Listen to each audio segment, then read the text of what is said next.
我先教二娃和狗蛋怎么打鸡蛋，再教铁柱咋炒栗子。方彤撸起袖子，拿过鸡蛋和碗就开始倒腾。先把鸡蛋打到碗里，记得啊，这蛋清和蛋黄得分开，蛋清加糖，开始搅，一直搅到冒小泡。奈何身上有伤，才打了一会儿，胳膊就酸得不行，开始颤抖起来。行了，我听懂了。二娃第一个发现，一把夺过方彤手里的碗，开始咯楞起来。没一会儿，里头就出了细密的小泡。再加糖，继续打，把泡沫变得绵密，再加一次糖。方彤指挥着，狗蛋也有样学样。等打好了2碗鸡蛋，两人手腕明显酸胀起来。累了就休息休息，这鸡蛋一天只要能出那些数就成。钱凤平端了2碗糖水出来，递给两人。谢谢嫂子。一天有15文的工钱已经很好了，没想到还有糖水喝。三哥，那我呢？我该咋干呀？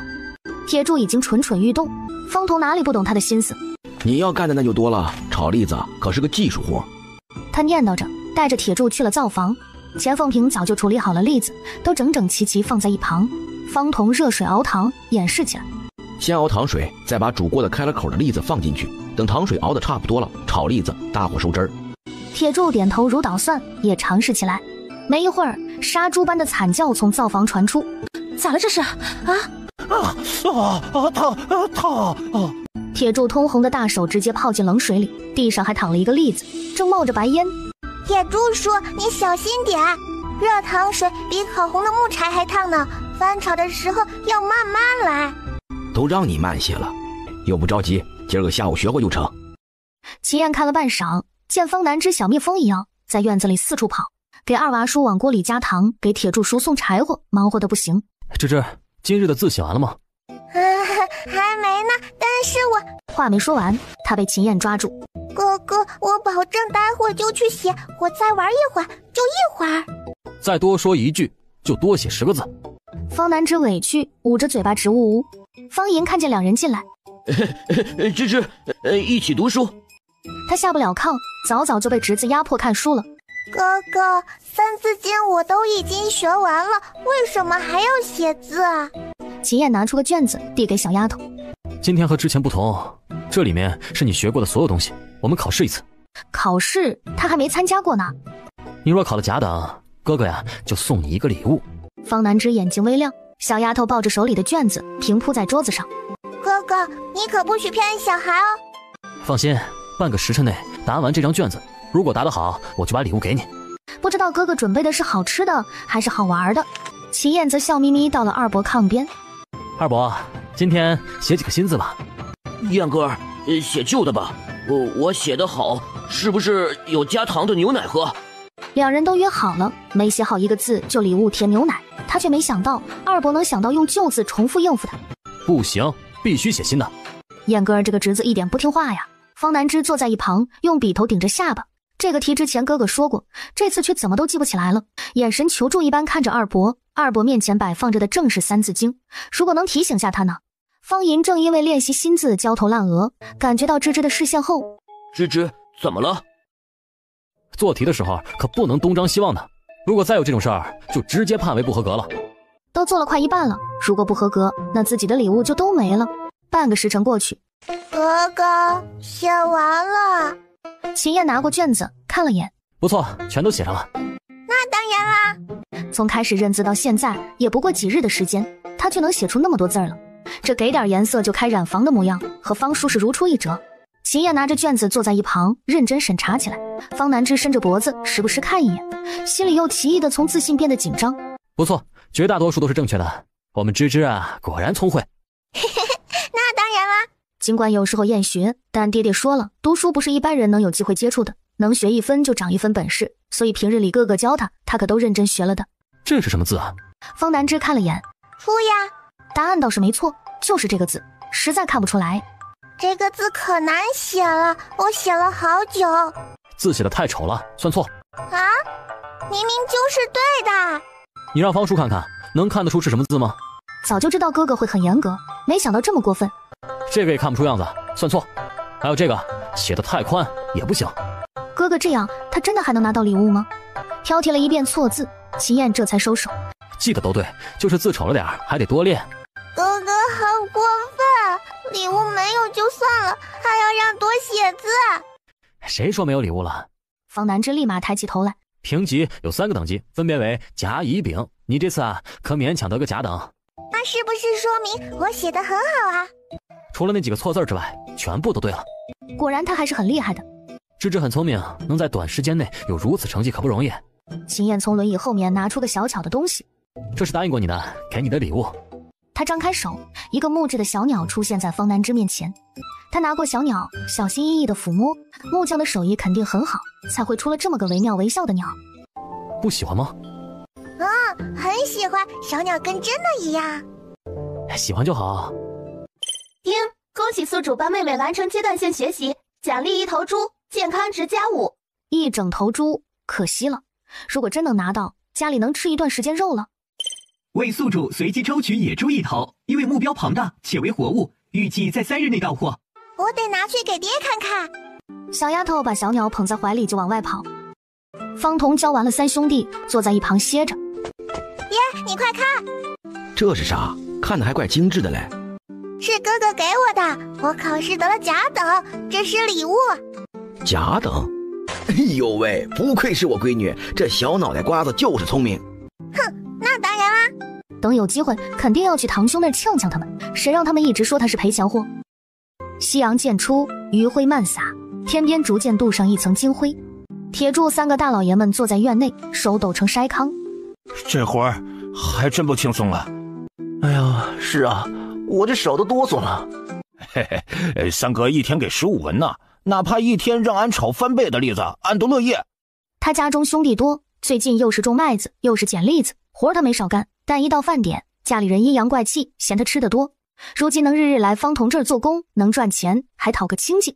钱凤平在灶房同样满头大汗，虽然篦子多，但就灶台少啊。他这一下午都没间断的蒸蛋糕。钱凤平都没休息，当即开始做晚食。方彤屁颠来帮忙了。钱娘，今天晚上我就再搭2个灶台，这明天呢3个一起用，再蒸蛋糕就用不了这么久了。你如今受了伤，可得先好好养着。不碍事儿，就是一些皮肉伤，没伤到骨头，现在还能跑能跳的呢。夫妻俩烙了不少粗粮饼子，香味逐渐飘散。方南之帮忙端饭，把几张大的放在了叔叔们面前。叔叔们今天辛苦，婶婶特意烙了几张大的，不过还有呢。都敞开肚子吃，吃不饱可不准走啊。对，吃不饱可不准走。3人本就不是客气的人，这会儿更敞开了吃。三哥，我能不能留张饼子带回去给我爷吃啊？他和家里老爷子相依为命，自然就放不下那个唠叨的小老头。也不知道爷爷吃上饭没，可惜中午的肉丝面是太打眼，不好拿出去。瞧你说的，带吧，别给人看见就成。眼里的感激是藏不住的。吃饱喝足后，3人迟迟没有离开。咋的，没吃饱啊？照你们这个吃法，明儿我可不敢留你们吃饭了啊。老三，我们也不能白吃你的饭。干活是给15文，有工钱。他不傻，今天他们连着蹭的2顿饭，可就是人家招待的了。要知道现在外面灾荒呢，就是血亲兄弟，你多吃2口都得互相计较。也就是老三了，让他们连吃带拿的。三哥，听你和嫂子说这灶台不够，我们正好留下来搭把手搭灶台，更何况你现在还受了伤，多个人也能多个帮手。行，没白拉拔你们，那就都留着吧。几个人当即忙活起来。铁柱，你给月泥和砖。方彤喊了一嗓子，带着狗蛋2人一起搭灶台。方南之也没闲着，硬是素着小脸帮铁柱抬泥矿。然而铁柱没感觉到轻多少，只觉得小丫头太招人稀罕。芝芝啊，不如给我当干闺女吧。去你的，干爹这事落得着你。我最疼芝芝，该排第1个才是。嘿，都别想那美事啊！你们要是稀罕，就自个儿生一个去，这可是我闺女。几人说说笑笑的干起活来。钱凤平也没闲着，为了多2个灶台，他给灶房腾出来不少杂物，都得收拾到后院去。秦燕给他打下手。天色渐黑，明月高悬，原本明亮的院子暗下来，开了几盏昏黄的灯。几兄弟把灶台搭建完了。哎呀，完事了，时候不早了，我们就先回去了，明儿个再来。送走了兄弟3人，方彤这才彻底歇下来，有机会坐下来摸摸身上的青紫。哎，你可别碰啊，这种伤越碰越严重。拿出些消肿的药草来。只剩这些了，明儿我去找古郎中再买些来。这些够了，不用买了。方彤接过药膏。如今啥玩意儿不金贵啊，这也没那么严重，睡一觉就好了。好不容易生意赚了些钱，方彤可不打算因为这点小伤就去做不必要的开销。钱娘，你也别太劳累了，早些睡了，明天才有精神。打了个哈欠，转身进了西屋。弟弟，看小鸟，好漂亮的。好好，漂亮，哥，别玩了，早点睡吧。方童累坏了，哈欠打得眼泪直掉。三弟一点点大时候可喜欢跟他玩了，等长高高以后就让侄女陪他玩了。果然，燕哥说的对，人都是会变的。三弟肯定是不喜欢他了，但看着三弟疲倦的模样，他也没闹，只一翻身生闷气。爹，我还不困呢。不睡觉可长不高哦，以后打架都没优势。他才不要当矮子，他的目标就是要比2个堂哥高，到时候嘿嘿嘿。爹爹，突然我就很困了。见闺女乖乖睡觉，方童这才卸下一身疲惫，沉沉睡去。再醒来时，天光微亮了，一晚上都没做梦，睡得极沉，看来真是累到了。爹，早。唉，还早呢，再睡一会儿吧。方南之懵懵的点头，努力眯缝开眼。他顿时被方童吓得张大了嘴巴。咋了这是？被你爹的俊脸吓到了？虽说今儿个身上不疼了，左眼却感觉肿了些，视线都受阻碍了。不过也无碍，他长得俊，这点小事儿可影响不到他。不是，爹你的脸。闺女真是大惊小怪，他爹身体倍儿棒，一晚上恢复如初也不是啥稀罕事。方童显然是没理解闺女的意思，吹着哨出了门。他走到水缸旁，刚接了些水准备洗漱。我靠！钱凤萍叫嚷声吸引，赶来看到方童的脸。你这是淤青显出来了，别担心，过几日就好了。方童当然知道，但还是心情不好。简单吃了早食，铁柱几个就来了。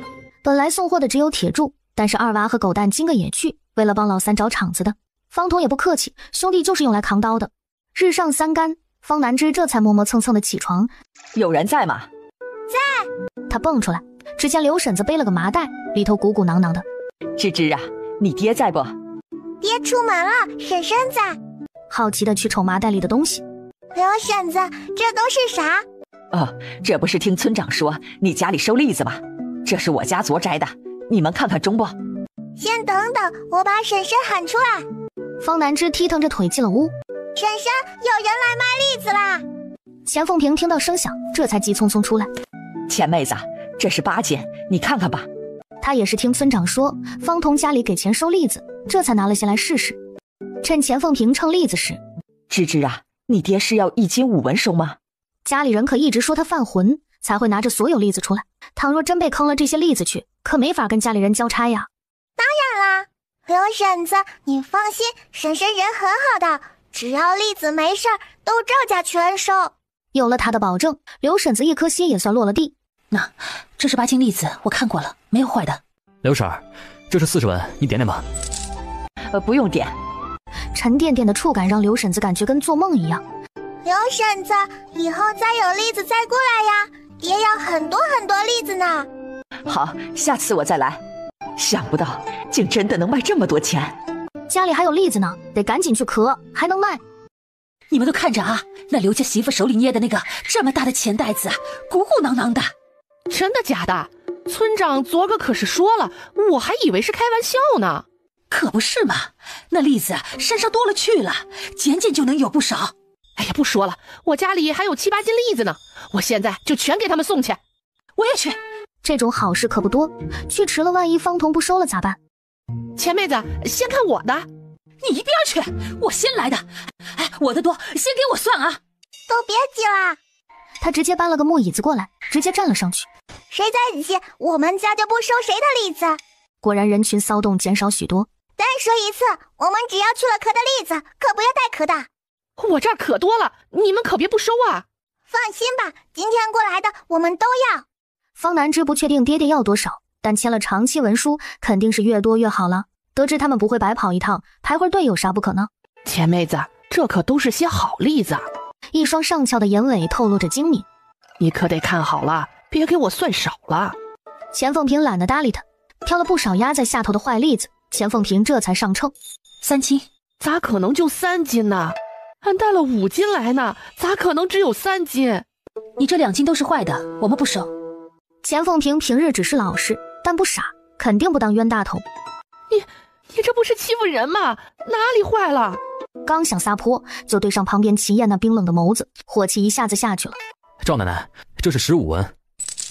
若是您这会儿闹事儿，日后你们家的栗子，我们1斤都不收。小小年纪的这么吓人，以后小心找不着媳妇儿。县城外，兄弟4人紧赶慢赶到了城门口。小虎，你咋在这儿啊？程小虎闻声抬头，刚裂开的笑容瞬间凝固。得知他们要来，程小虎可是在这儿等了小半个时辰了，谁知看到的是方彤那肿胀青紫的脸。方大哥，你的脸怎么了？哈，还不是那宋大厨和他侄子干的好事吗？放心，老子今天就是来报仇的。他今天带了人手的，到时候他可要看看那姓宋的还能不能得意起来。嘿嘿，对，让他见识见识我们厉害。小虎，放心，连着你的仇，哥几个一起报了。难怪那天赵掌柜回来后，只有宋大厨出来了，不见得宋胖子在，原来就是去赌方彤去了。这种阴招都能做得出来，真是一点脸都不要了，我不会放过他们的。小虎啊，你这会儿在这做什么？赵掌柜对蛋糕的事很感兴趣，我记得前期方大哥日日来城里，我就打算来碰碰运气。赵掌柜想买蛋糕？程小虎点点头。有那叔侄在，饕餮楼可没好前景。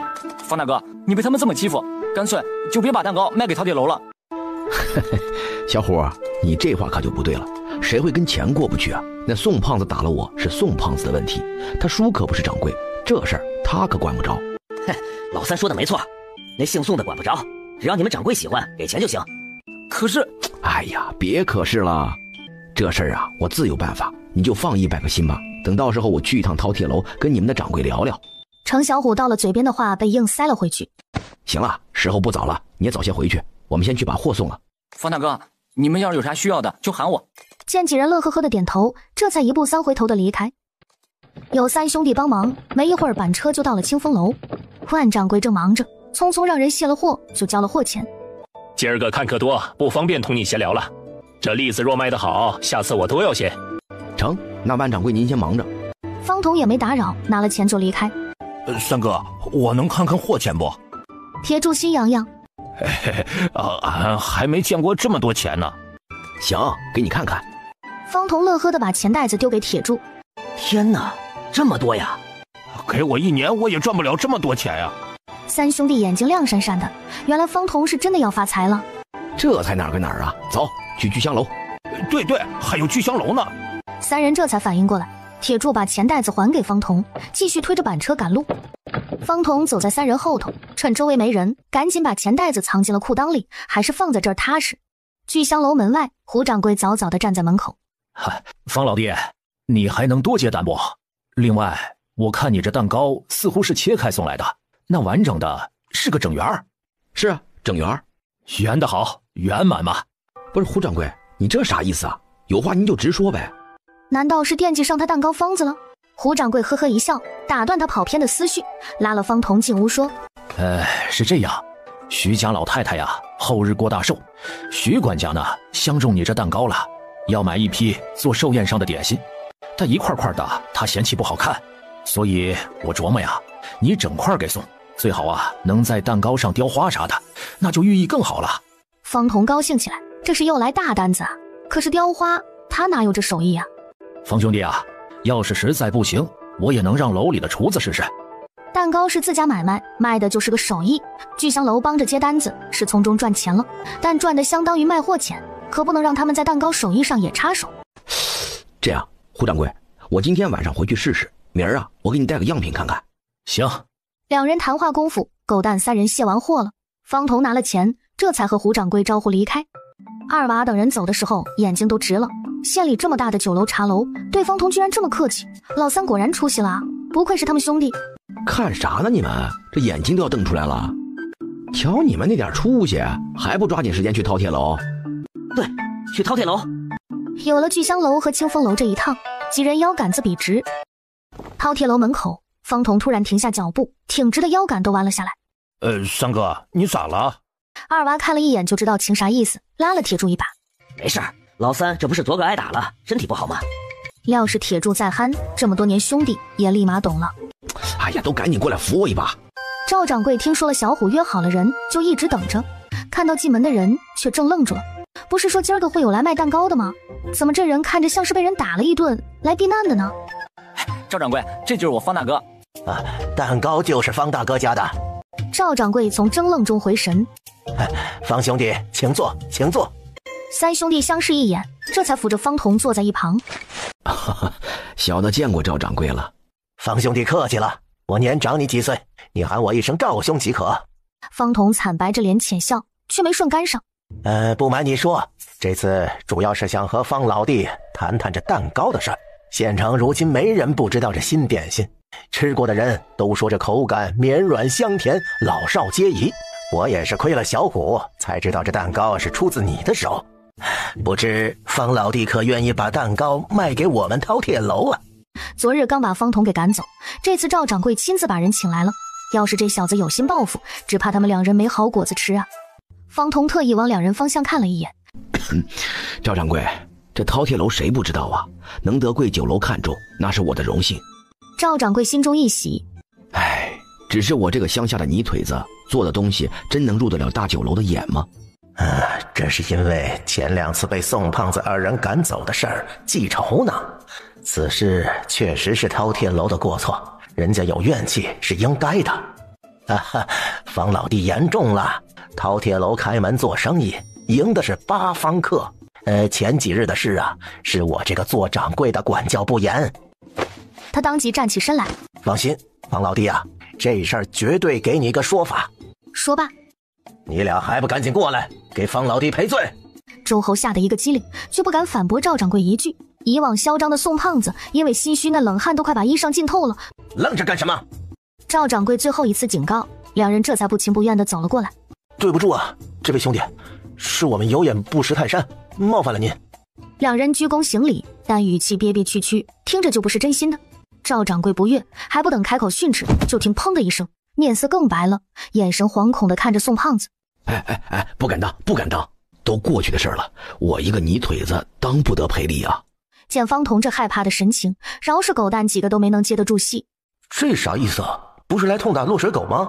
老三咋还突然就怂了？这方兄弟怎么一副害怕的样子？方老弟啊，你可还好啊？却见方彤的目光一直朝宋胖子看，还满眼都是惧怕和胆怯。行了，你俩先去后院砍柴吧。周侯以为这事儿就这么过去了，急匆匆离开。宋胖子就不同了，双腿颤得厉害。昨儿个这小子挨打的时候都不老实，重伤了一个人呢，怎么可能今天反而害怕了？怎么还不去？见掌柜发火，忐忑应了一声就下去了。赵掌柜这才亲自上去扶起了方彤。方老弟，你这是莫非有啥难言之隐？方彤好不容易才重新坐好。让赵掌柜见笑了，我们家吧都是老实的平头百姓，实在得罪不起人呢。哦，方老弟的意思是？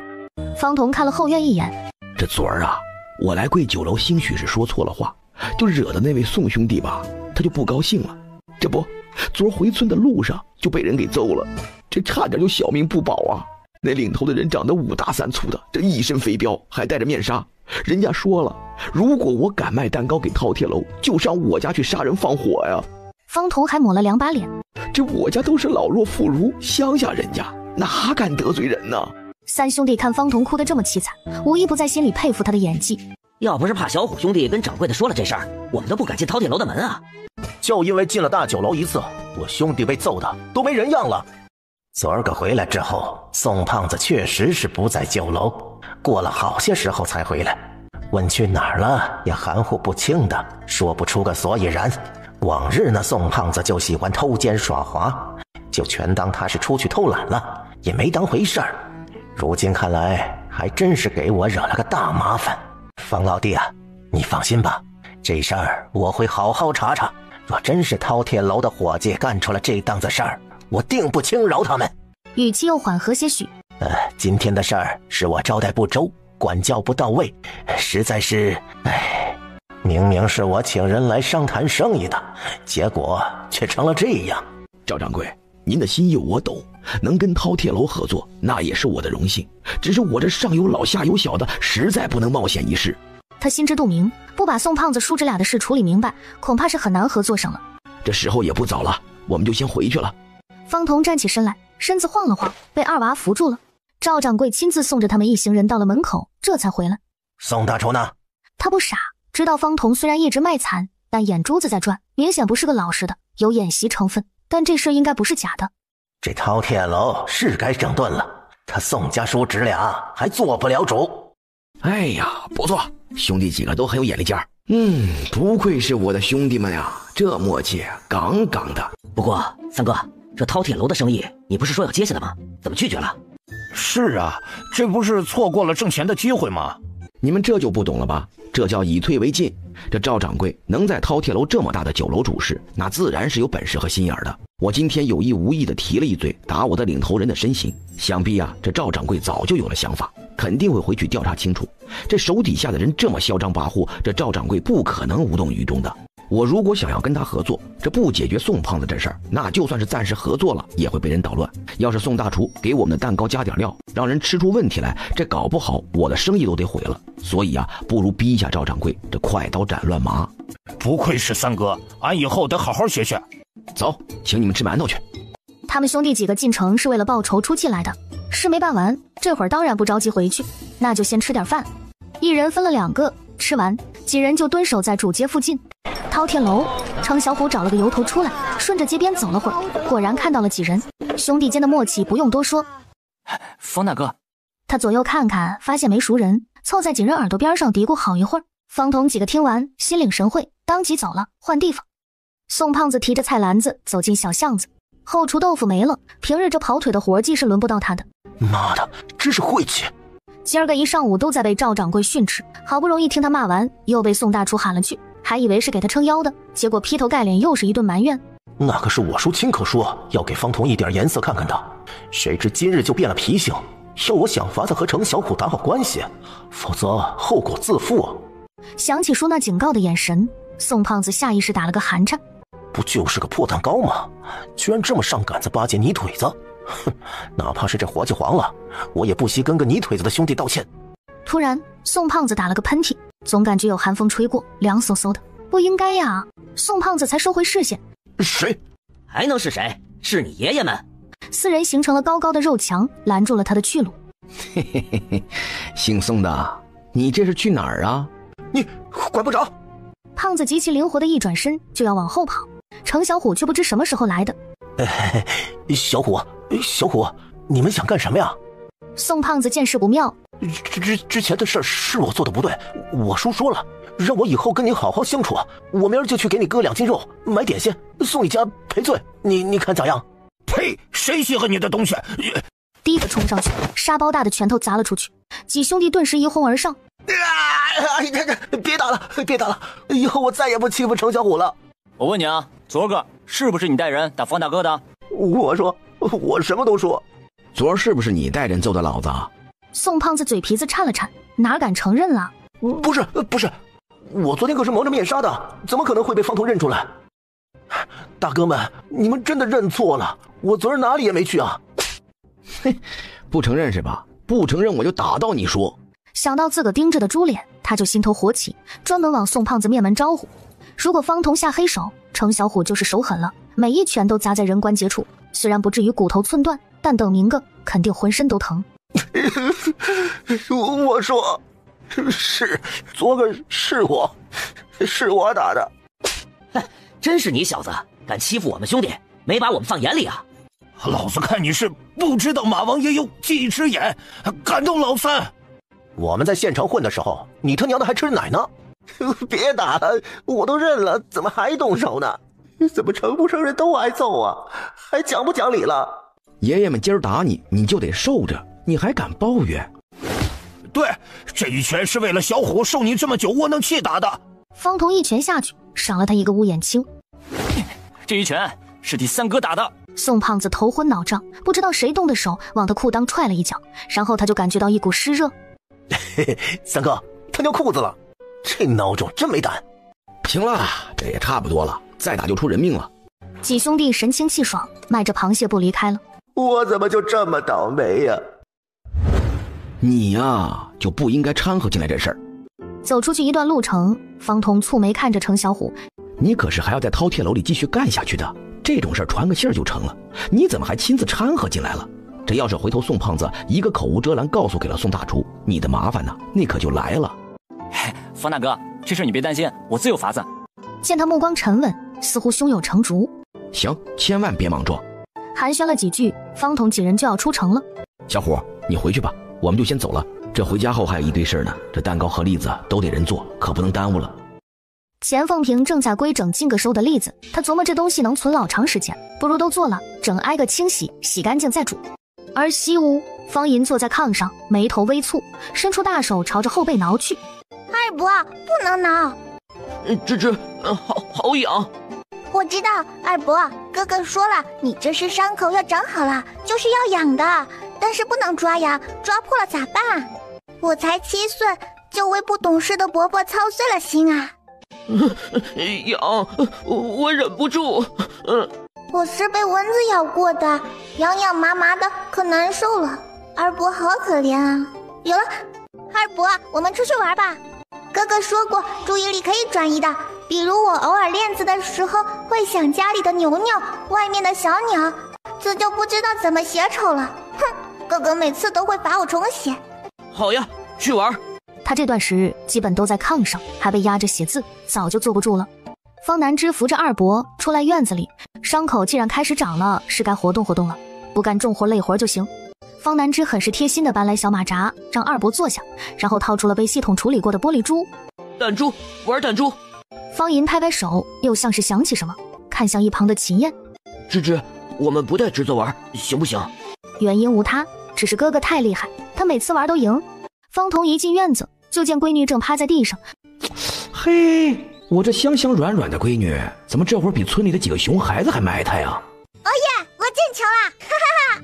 芝芝好厉害，我怎么又没进？哼，我可是赌上了今日牛奶加糖的特权呢！再来，我一定要赢回来。好，那就最后一局定胜负了。我去，哎呀，没眼看，我真是没眼看呐！兄弟几个都回来了，钱凤平已经迎了上来，见他没多别的伤，这才狠狠松口气，然后又看了眼另外几兄弟，确认都没受伤后，这才放下心来。嘿嘿，放心，我们这么多人呢，没出事儿。钱娘，今儿个呢，聚香楼的掌柜给介绍了个单子，说是要整的蛋糕。要整的，成啊，这都省得切了，更好。不过人胡掌柜说了，这蛋糕上头呢得弄点花样，这是要给贵人的，得弄好看点。花样？这花样该怎么弄啊？刻花还是刻字？这蛋糕上面直接刻花，似乎也不太好看吧？而且这软趴趴的，看着也廉价呀。如果直接在蛋糕雕刻，反倒不美。不如试试胡萝卜，用胡萝卜雕刻成花，再插上去。胡萝卜削成花，可我没这手艺啊。方叔，这事儿就交给我吧，应该不算太难。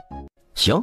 他这继子可不简单，这点小事儿交给他做，方童放心。这事儿定下后，钱凤平就去做饭了，熟练地烙了几张粗粮饼，他这次加了些野菜进去，菜饼子香气四溢，配上蒸的山药，几人都吃了7成饱，没人歇着。二娃他们很自觉地忙活起来。二娃和狗蛋有了经验，打鸡蛋的速度比昨儿个快了不少。铁柱则更加小心，生怕再被那挂满了糖汁的栗子烫着。明儿个开始啊，以后除了铁柱，你们下场过来干活。这蛋糕要得多，咱得提前半日开始做。成。院子里，秦燕的轮椅靠在石桌旁，拿了几根新鲜的胡萝卜，略微沉吟了下，开始动手。方南之蹲在一旁，胡萝卜不好吃，还是继续玩弹珠吧。因为昨个得了甲等，哥哥昨天就承诺，今日让他休息1天，不用读书。快来，芝芝，我要把牛奶加糖的特权赢回来。两人光是弹珠就玩了1个时辰，蛋糕都上灶蒸了，香甜的气息在灶房弥漫，时不时透过缝隙传进方南之的鼻子里。不玩了。不行，再玩一把，我还没赢呢。二伯，放心，加糖的牛奶我分你1半哦。他把弹珠都收了起来。小丫头转头朝着秦燕看了眼，只见哥哥手中原本还上下粗细不一的胡萝卜，已经变成了一朵栩栩如生的橙色小花。这也太好看了！方南之瞬间凑近哥哥，眼里都放着星星。哥哥，你可真厉害，什么都会。堂哥们就蠢蠢的，除了用拳头欺负人，什么都不会。不像哥哥，读书认字，会射箭，会编好看的竹筐，还会把胡萝卜编成花花。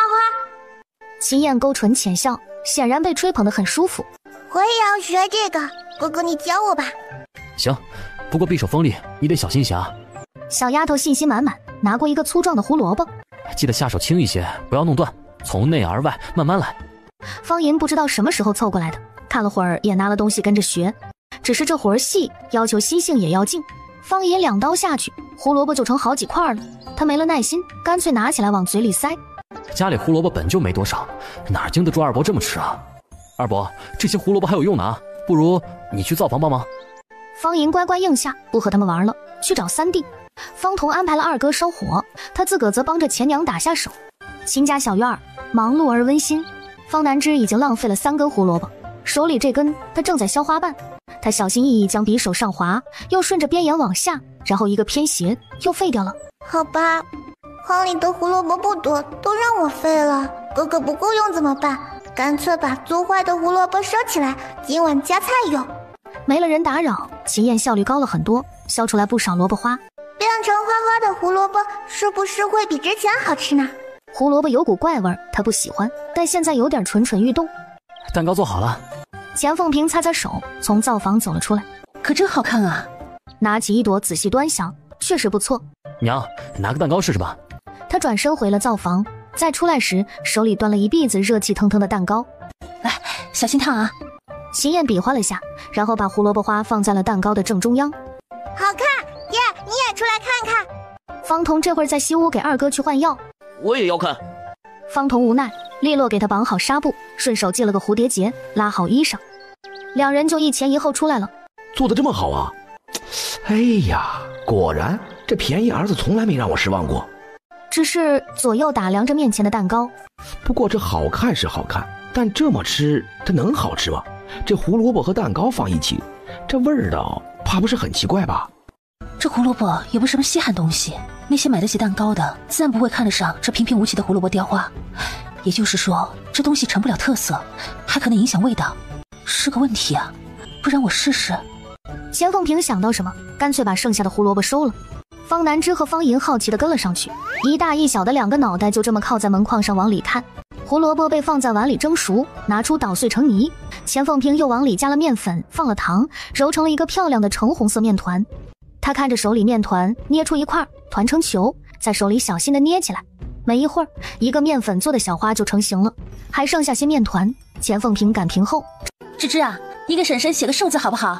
长寿的寿。哼，好呀，我会写。他也不去拿纸笔，直接就着案板上的面粉用手写了出来。芝芝写的真好。钱凤萍将面团照着案板上的寿字捏，很快就捏好了，一起放在锅里蒸着。1刻钟后，估摸着差不多了。钱凤萍掀开盖子一看，花都蓬起来了，但依旧美观。哎呀，这看起来是真不差呀，而且是用面做的，软和。婶婶还放了糖呢，肯定甜丝丝的，想吃。芝芝是馋了吧？拿了个小花来一掰2半，分给二哥和芝芝。谢谢婶婶。弟妹好，弟妹给甜饼吃。好烫，但是好好吃，有胡萝卜的味道。看来这味道可以，和蛋糕搭配上也不突兀。如今这装饰有了，说不定真能拿下寿宴的单子。哦，对了，还有这个。钱凤萍想起什么似的，从篦子里又拿出蒸熟的寿字，她把字平铺在蛋糕上，再把小花点缀上去。钱娘还真是心灵手巧，这个寿字更好，而且还能讨个彩头。钱凤萍被这么直白夸，耳朵根微红。天色渐渐暗下来，蛋糕和糖炒栗子的活计都完事了。铁柱3个干完就要走，都蹭了3哥好几顿饭，可不能再留了。3哥，明儿个还用我们去县城吧？要是那胖子不服气，还想找回场子，不用，那就是个怂货。再说了，这赵掌柜看着也不是个吃干饭的。送几人走了，方彤把门关上。一家子吃过晚饭，全都去了西屋，开始盘账。收入都在那儿了，数一下就成。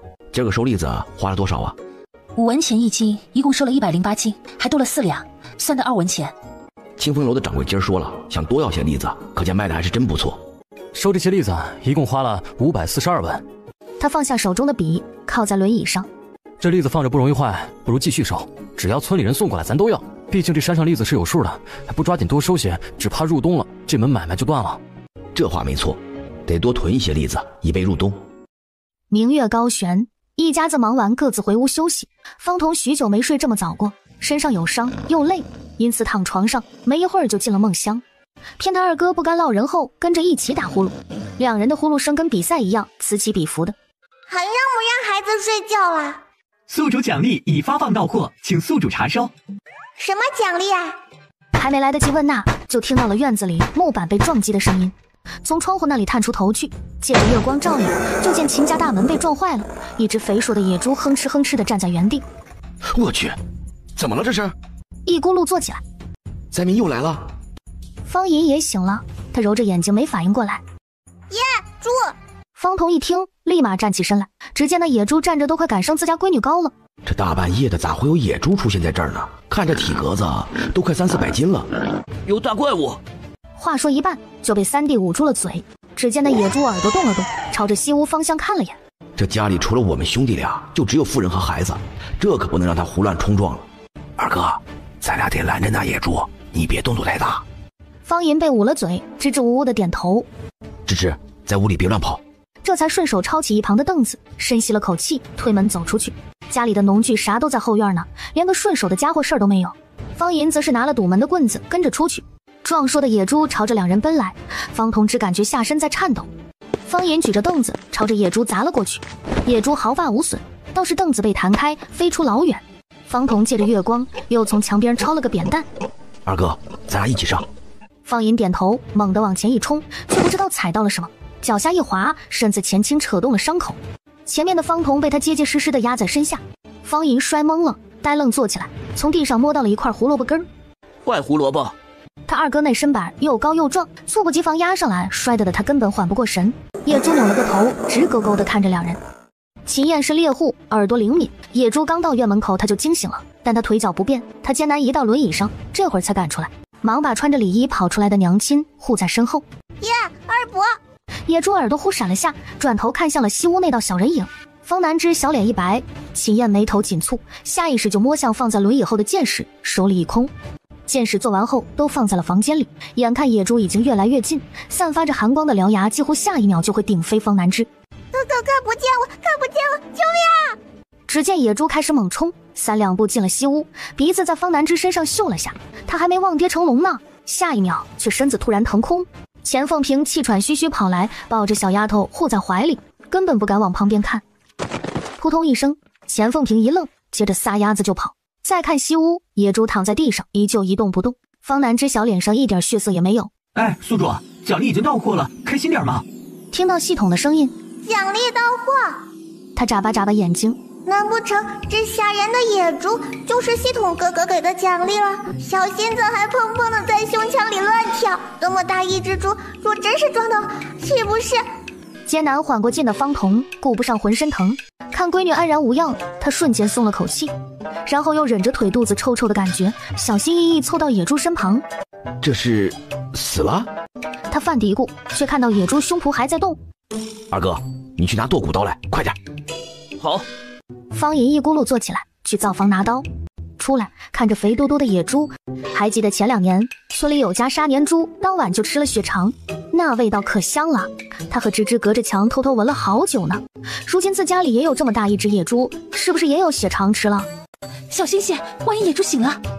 却见方童握着刀，动作利落，一个血窟窿瞬间出现。他还不放心，又补了2刀。见野猪彻底断气儿，这才脱力一般一屁股坐在地上。老天奶，可太刺激了！这野猪起码有10几年了，看体型约莫300-400斤，这在野猪身上可是很难得的。他脸色凝重，眼神游离。系统前几天刚说过，奖励是一头野猪，但是因为之前的奖励从没有下发过，自然没有抱希望。但这次今日大半夜却有野猪跑进来了，未免也太巧了一些。但野猪怎么是在芝芝身边晕倒的？咋大半夜的这么大动静？古郎中的声音从门外传来，他身后还跟着李家的人，举着火把往院子里一照。血呀！古郎中跟着一慌，往院子里走，就见院子里被撞得乱七八糟，而方童坐在地上，一身的血迹。野猪啊，是古郎中啊！方童回神了，勉强站起来，这下众人看得更清楚了。这是受了重伤了，咋弄的呀？家里还有些草药，我现在就带过来。当即就要往外跑。不用不用，我没事儿。放心吧，没人受伤。那这血是？这是野猪的血。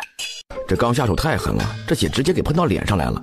我也是生怕这野猪吃起痛来，又赶紧补了第2刀。得，这下身上就更埋汰了。哎呦，没受伤就好。这野猪咋下来的？咱们这儿也不在山脚下呀。瞅这样，直奔你们家来的。哟呵，这个野猪个头真大，肉可不少。老三呐，您小子运道好，这是大半夜白得一头野猪啊！一家子没受伤，还白得一整头野猪，实在让羡慕。哪儿那么容易啊？我们这也是费了老大功夫才弄死的，看给我家里造的，这回头修补还得费银钱呢。野猪直接拜倒我闺女脚下的，但真说出来就更遭人羡慕了，没必要。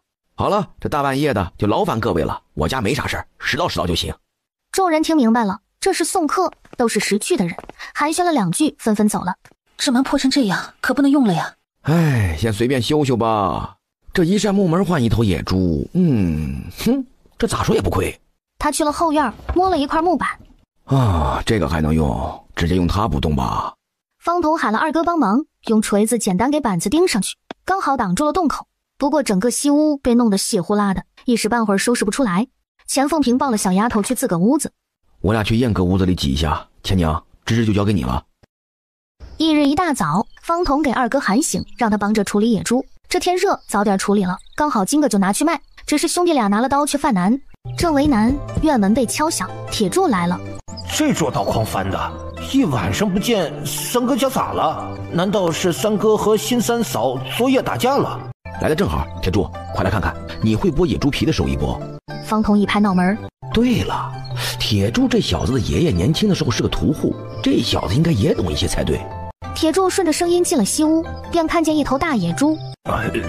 三哥，这啥呀？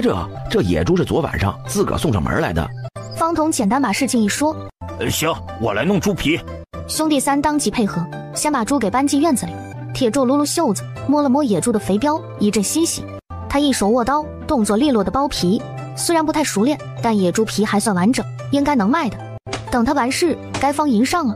他力气大，砍猪骨头啥都是小菜一碟。把这儿切下来，肉都剔干净，实在剁不下来的也不强求。三人分工合作，没一会儿猪就剔了大半的肉。他穿好衣裳，一来院子，看方彤几个都忙活上了，也不打扰，先去灶房生火，煮了野菜粥，上面蒸山药，然后就去西屋忙活，得先把血迹啥擦洗干净，一直到日上三竿。不要！外头太阳早已晒屁股，方南枝却觉得浑身冰冷，真是太吓人了。系统哥哥，如果下次还有这样的奖励，能不能别送火的啦？虽然这么大的野猪，这么多肉会很好吃，但实在太危险了。昨晚还好是临时醒了，见到了，要是在梦中，野猪无声无息就上了炕。小丫头打个寒颤，抱歉宿主，这个无法选择的，且系统先前提醒过你，3日内到货。怪我没在意，以后一定要重视系统哥哥的话。友情提醒，宿主您救人任务尚未完成，请加快进度，可开启交易通道。友情提醒，宿主强制任务尚未完成，如长时间无进展，将会被判定消极怠工，系统将会做出一定惩罚。救人任务，我一个7岁孩子不好办啊，倒是送哥哥上学的事。自家不是赚钱了吗？应该可以送哥哥去书院了吧？要是哥哥去了书院，家里只有我和二伯、钱婶婶可惯着我了，那我就没人压着了呀。小丫头双眼放光，但很快心虚的左右看看，藏住这点小心思，故意端正了小脸，觉得这2件事都得找爹帮忙。有爹在，我就可以不担心被系统哥哥惩罚了。等他出来洗脸，才知道爹爹和铁柱叔已经进城去了。婶婶，我也想吃肉肉，那么大的野猪都吓坏我了，不吃了它补补怎么行？放心吧，你爹给你们留着了，在灶房呢。灶房案板上放着约莫20斤的肉，此外还有肠子什么，放在一个大盆里。分明早上还有一整头猪，现在就剩下这点了。三弟给推走的，临走还说：“二哥，肉吃多了上火，你伤口还没好呢。”大哥以前难得下地一次，被镰刀割破手指头，家里就买肉给他补身子的。那时候他想偷吃一块，还被爹揍了。哼，三弟学坏了，骗我。可是他是当哥哥的，也只能原谅他了呀。方南枝跑来一看，这么多肉肉，能吃好久。叔侄俩的欢喜并不相通，却不约而同坐在灶房门槛上，双手托腮发呆，舍不得走。陈氏一进秦家大门，芝芝啊，你娘呢？当时公爹还说看着方彤要出息了，果然这才多久，秦家就白得了一头大野猪。今早这事就传遍全村了。陈婶婶，你来卖栗子吗？他倒腾小腿朝后院跑，要去找人。他陈婶，你怎么来了？哎，快里面坐。贤嫂子，不用客气。听说你家昨夜进了野猪，那野猪可生性，家里没人伤着吧？运气好，没啥大事。不过突然来了头野猪，也不知道是不是山上下来的，就怕是山上野兽没了吃食，都下来祸害村里了。野猪这玩意儿吧，一向成群的，这死了一头，剩下的野猪也不知道会不会来报复。是这个理，我回头啊和公爹说说。系统哥哥，不会你送我一头野猪就跟着来一群吧？不会。小丫头悄悄松了口气。近来家里人又是下地又是摘栗子的，累得不轻，得补补。我寻思买1斤肥肉，本来剩了20多斤，就是要卖一部分给村里人，乡里乡亲的总要处关系的。这就剩这些了，怎么还卖呢？院门外又来了不少人，有来买肉的，更多是来看热闹的。毕竟能打一头野猪是新鲜事，可惜方彤给野猪拉走了。嫂子，昨儿个来你家那野猪可真有小山那么高啊！呀，是啊，钱妹子，听说方彤一人大战野猪，浑身是血，重伤了，咋不在家呢？是不是去城里看伤了？因为呀，昨个赖子起夜，说看见那黑野猪疯了般的往你家跑，认准你家老三了一样。你家老三对野猪做啥个了？这都哪儿跟哪儿啊？还对野猪做啥？这能做啥呀？老三没事儿，他今儿个进城卖肉去了。哟，现在县城肉价可不便宜，钱妹子，你家是要发大财呀？那野猪多重啊？不等钱凤萍开口，哎，律师，关你啥事儿啊？咸吃萝卜淡操心。他一开口，众人就不敢再乱说话。这进城卖肉啊，那是男人的事儿，我个妇道人家也不好多嘴。不过老三临走前特意留了一些，还叮嘱我说，村里的人来买，一律15文1斤。这乡里乡亲的可不能赚大伙的钱。放在太平时候是常价，现在嘛，城里的猪肉价几乎是2倍了。秦家15文给村里人，那是真厚道了。吕好啊，人家得了野猪也是冒着风险的，您要是眼红啊，您就让吕大哥也上山去猎猪去呗。一句话让吕氏面色涨红。哼，他男人要有这本事，他还用得着羡慕别人？哎呀，算了吧，大棍那身板，可别再被野猪吓掉裤子了，回头还得吕世袭。吕嫂子，人呐可不能得红眼病，治不好的。咋？吕嫂子上次皮痒没被大棍哥治好？上次方彤挤兑吕氏，他可全听见了，还知道当天夜里吕氏就挨了揍。你们好啊，看着秦家收栗子就捧人臭脚来了，一个个贱不贱呢？明明以前钱凤萍守寡，村里年纪差不多的媳妇儿都不愿意和他来往，生怕他勾引自家男人。才多久，全变了。吕娘子，你这话啥意思？我家收栗子那也是让大伙赚了钱，这2乡都有好的事儿，怎么到了你嘴里都变了味儿了呢？我呸！你才是个贱的，给小儿媳妇气走了多久了？听说去赔礼道歉3回了，都没把人给请回来。你儿媳遇上你这恶婆婆，算是倒了8辈子血霉了。被说捧臭脚的妇人们跟着骂，毕竟就算心里有和秦家处好的想法，也不乐意被这么说啊。眼看一人一口唾沫星子都能淹了他，老天爷呀，没活路了，秦家欺负人呢。吕婶子，既然看不惯我家，那以后秦家不收您家栗子就是。不是，家里还等着卖栗子的钱去县城买粗粮呢，这咋就不收了？我送客。话一落下，方南志和二伯气势汹汹挤了过来。吕婶婶，你回去吧，我家地上可不给人白做。对，要给钱。你们等着，我回去告我男人去。吕氏灰溜溜爬起来，然后撒丫子溜了。吕婶婶可真幼稚，我5岁的时候打输了就不给家里告状了，都是我爹知道后主动给打回来，或者是我自个儿拉着二伯去找场子。这孩子是咋养的呀？这古灵精怪的。哎呀，可不是，我公爹啊都稀罕这丫头。他也是有闺女的人，就是没芝芝的活泛劲儿。院子里又热闹起来，因着价格便宜，家里有存项的人一咬牙决定买点肉，也只敢买几两打打牙祭。唯一大主顾是秦族长家，不过秦族长父子和秦家闹得很不愉快，来买肉的是秦家儿媳妇何氏。我儿子书院夫子说快科举了，让他今年下场试试，在家自学一段时日。孩子读书累呀，可不得吃点肉补补。年纪这么小就下场科举，可见书读得好。你这不是要做秀才娘了？嗨，没那么容易，得先考县试，过了还有府试、院试呢。过了前2场的，得同生3场都过了才是秀才。方金不就好多年前考过了县试吗？按理来说，只有县试和府试都通过才有功名。但方金考试那年特殊，因为皇帝决定次年加乡试，这一加试就显得时间紧迫起来。因此府城做了规定，将府试和院试合2为1。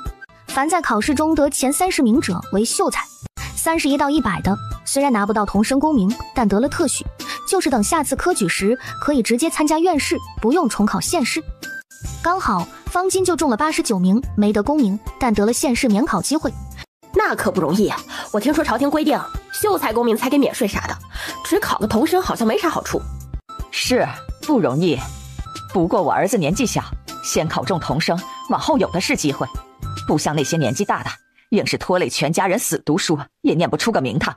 还特意看了眼钱凤平，钱凤平一脸莫名其妙。当年俩人同一年嫁进木山村秦氏，她是秦族长的儿媳，按理来说应该更受人尊重些。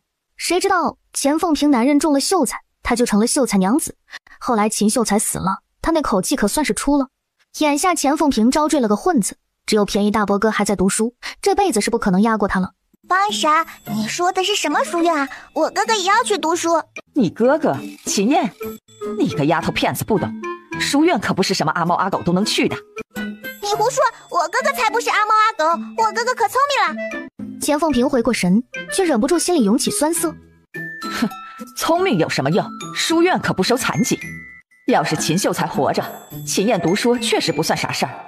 现在嘛，腿都断了，还做读书的春秋大梦，哼，真是好笑。我哥哥才不是残疾，他腿会好的。我还有1日回春丹呢，等攒多些都给哥哥吃。嫂子，你可是燕哥的堂婶，这种话也能说得出口？秦燕静静坐在轮椅上，似乎没什么情绪。哼，我不过说了句实话，你急什么？方南之气得小脸通红，猛然冲起，推了他一把，硬是一把从他手里抢回了肉。你狗眼看人低，我家肉不卖你。嘿，一个赔钱货，还反了天了。方南之小身子往二伯身后一钻，别想欺负芝芝。傻子可没有不打女人的说法。嘿，秦家欺负人了，收了钱不给肉，这是明抢啊！钱凤平将收来的铜板扔地上，走吧，我不做你家生意。秦秀才都死了，钱凤平就该夹紧尾巴做人，怎么还敢这么嚣张的？凭什么？你都收了钱？哎呀，行了，秦家的，你儿子都要科举了，你这般撒泼也不怕坏了名声？赶紧走吧，再闹下去你能得到什么好？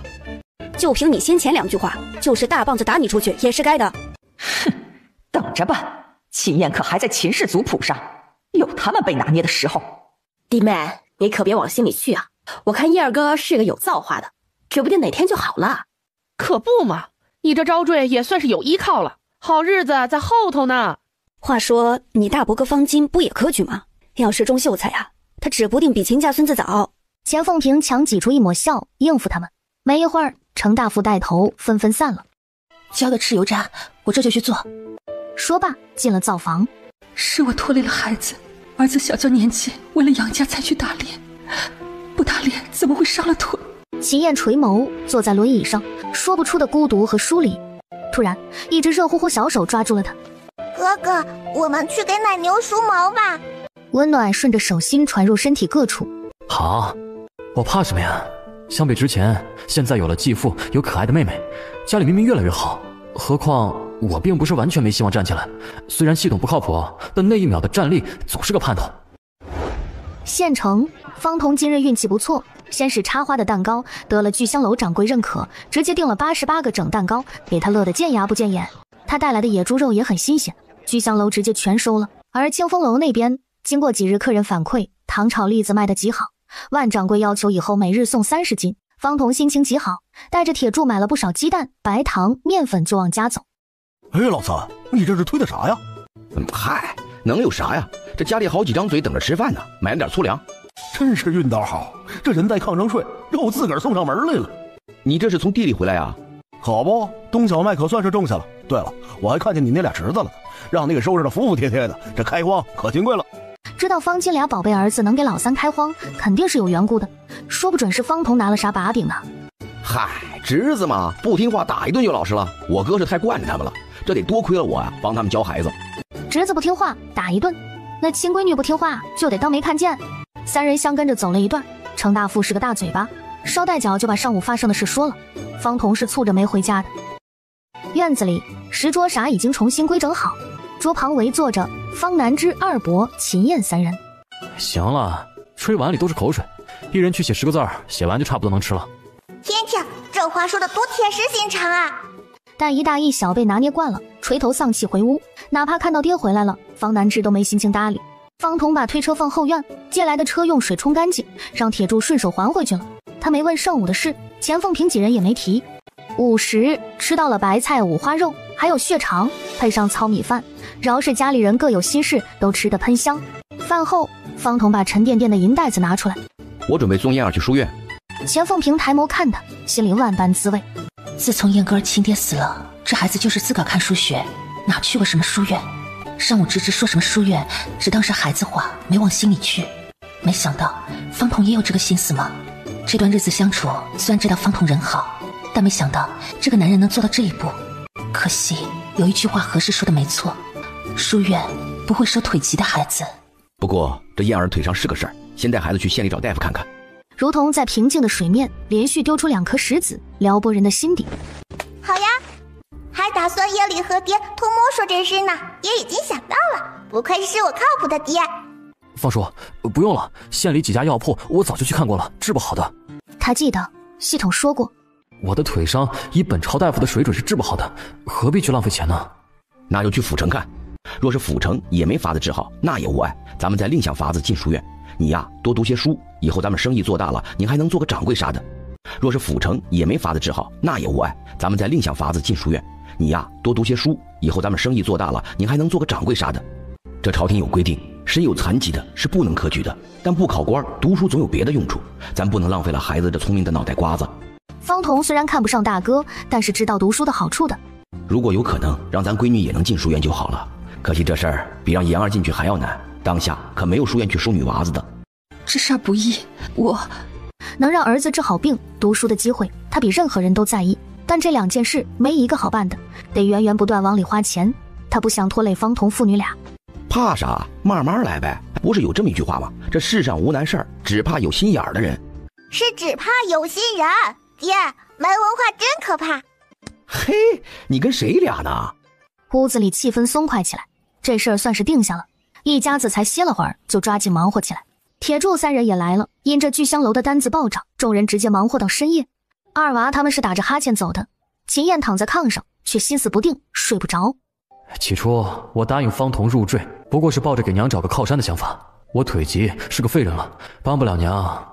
一开始夜深人静的时候，我甚至想过，等娘和方叔日子安稳了，我不如死了算了，省得成了拖累。但方叔似乎进秦家第1天就把我当儿子了，还有芝芝，可爱又真诚，我舍不得死了。加上系统给的那一点点希望，让我越来越有盼头，却没想到方叔愿意给我治腿，还要供我读书。亲爹能做到这一步的都少，世道艰难，有的亲爹娘见儿女痴傻残疾都会选择丢弃，更别说后爹了。窗户被敲了2下，丁大点的人瞎琢磨啥呢？赶紧睡。方叔总是这么真性情。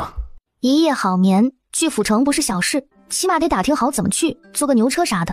而今天聚香楼有大单子得交货，显然是赶不上的，所以方彤照例去送货了。方南枝则被钱凤萍安排了活计，要去给方家老宅送1碗猪肉。要不我和你一起去吧？不用，珊珊，我爹说了，你是咱家家主，可不能受气去。我现在入赘了，这方老爷子好面子，就算是有心纠缠，也只会找我，他绝对不会找你婶儿，因为呀，老爷子会觉得抬不起头。但要是你婶儿表现得太孝顺，主动和老宅接触几次，那老爷子他们绝对会打蛇上棍，想把他当儿媳妇拿捏。什么家主？哪来的怪话？嘿嘿，放心，珊珊，我不会把肉肉撒了的。哼，我要自个儿去，二伯我都不带，就怕爷爷看二伯病好了，要把人留下。行吧。小丫头捧着碗出门，才出去就左右看看，趁人不注意，拿手抓了块肉塞嘴里。哼哼，我多吃2块，大伯他们就少吃2块。这才大步往方家走。一路上，方南枝遇到人就打招呼：刘婶子，忙呢？我给爷奶送大肉去。爷说了，他们年纪大了，得多孝顺。黄大伯，年例子要送我家，收的都收。我要去给爷爷送肉。别看这么大一碗，也不知道爷爷能不能吃上，保不准全让大伯吃了。是我钱婶婶让送的，肉都在这儿了，家里只剩点肠子。因着小丫头话痨，等她到方家门口，钱凤萍特地早起现炒的肉已经凉透了。方家，方老太太正在院子里纳鞋垫，方金父女俩在各自屋里读书，万事不管，其他人都去山上捡栗子了。以往方老太太也去的，但自从昨个听说方童家得了一头大野猪，方家就琢磨老三得来送肉，从昨个他们就等着了，但干等也没人来，上火了一晚上。好在方金有成算，知道老三不想被村里人唾沫星子淹死，这肉肯定送。这不，金哥特意留了方老太太在家等，当然留下她也是有别的用意的。